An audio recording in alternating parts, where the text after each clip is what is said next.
Boy, unang araw nga pala ng isang linggo ngayon. Walang iba kundi linggo. Dapat nga pala bilis ako mag-edit ngayon para makapag-upload agad.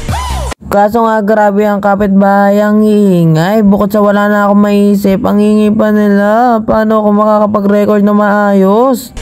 Si Oy, alang-alang ipatigil ko yung welding sa kapitbahay. Pinapayos nga yung bahay nila eh. Tapos yung aso, tahol pa ng tahol. Alang-alang pagbawalan ko yung aso.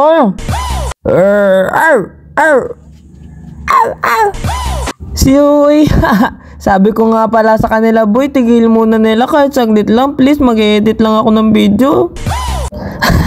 Tsaka magre-record na din. Ngayon nga pala araw ng linggo, tara, samahan mo kami magsimba. Kahit nga pala may asma ngayon si mama, tuloy pa rin. Kahit bako at kaldag-kaldag na, tuloy pa rin ang awit ng buhay ko. Kumanta. Habang hinahatid nga si mama, ipapaliwanag ko yung gamit ni mama. Ayan nga pala yung gamit niya sa dulon-dulo ng Durabox. Ayan yung mga catheter na kung saan. Kasama nga pala dyan yung injection, sterile water. Ang sumunod naman ay tools, paper, vitamins. Ayan yung mga hindi masyadong nagagamit. Yung video na pala yan, isang buwan na yung nakakalipas, hinanap ko pa. Yung pangatlo naman ayan yung mga punda. Pang nebulizer ni mama at saka hose na hindi na mga nagagamit. Yung pangunang-una naman ang damit at saka yung mga sabon na lagi niyang ginagamit. Tapos yung mga nasa ibabaw yan, lagi din na niyang ginagamit yan. Kung pwede nga lang ipamigay yung hose ng pang nebulizer, pinamigay na. Pero yung iba dun, isang beses lang ginamit. Ayan nga, nakarating na kami sa simbahan. Meron nga din palang oxygen at saka yung pinapaikot-ikot sa paa, parang bike. Pinagpalit ko na nga para mas kita siya. Boy, post mo na lang. Yung damit nga pala ni mama may hati sa gitna sa likod kung saan para mas mapadali niya suotin. At gawa ng bedridden siya. Ayan nga, nasa simbahan na tayo sa wakas.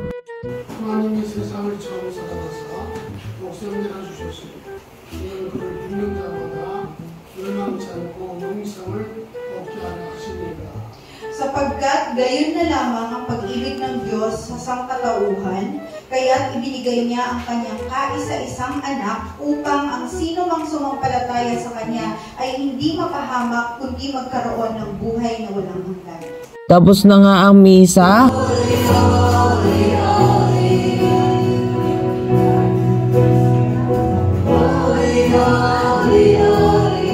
Ang lesson nga pala ngayon ay agape love.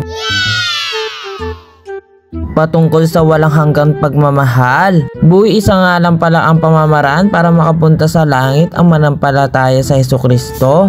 Hindi madadala ng kasikatan, kayamanan at kagwapuan o kagandahan ng pangangatawan para makapunta lang sa langit. Buhay, may nakapagsabi nga pala sa akin na mas mabuting maniwala kaysa hindi. Pag naniwala ka at kung sakaling hindi naman totoo sa Jesucristo tapos namatay ka, wala naman mangyayari sa'yo. Pero kung sakaling totoo sa Jesucristo tapos hindi ka naniwala tapos namatay ka, iba na ang kakalagyan mo. Kaya sa'yo na to para magsimba ka. Ano ba naman yung konting oras para lang magsimba? Saka ipeplex ko na rin pala yung pagkain. Uy! Nagsimba para sa pagkain! Pagkatapos nga pala ng seminar, may pa-food trip. Kung saan nga may masarap, dapat pinupuntahan, hindi man dinudumog, dito yan sa simbahan. Mahalaga nga palang paalala, hindi lang dapat physical lang nabubusog. Kasama din yung mental at spiritual. Ang dami ko nga palang nakain, di ko na lang sasabihin kung ilang piraso. Pagkatapos nga kumain, uwian na. It's me again, Mama's Boy. Boy, mahalaga nga pala magpasalamat sa pang-araw-araw na nangyayari sa atin at binibigay na biyaya. Ganon din at panghingi ng tawad sa Panginoong Jesucristo sa mga kasalanan na nagagawa natin. Yun lang. Paalam! Hanggang sa susunod na video. Boy, tanong ko nga lang pala, kailan ka magsisimba?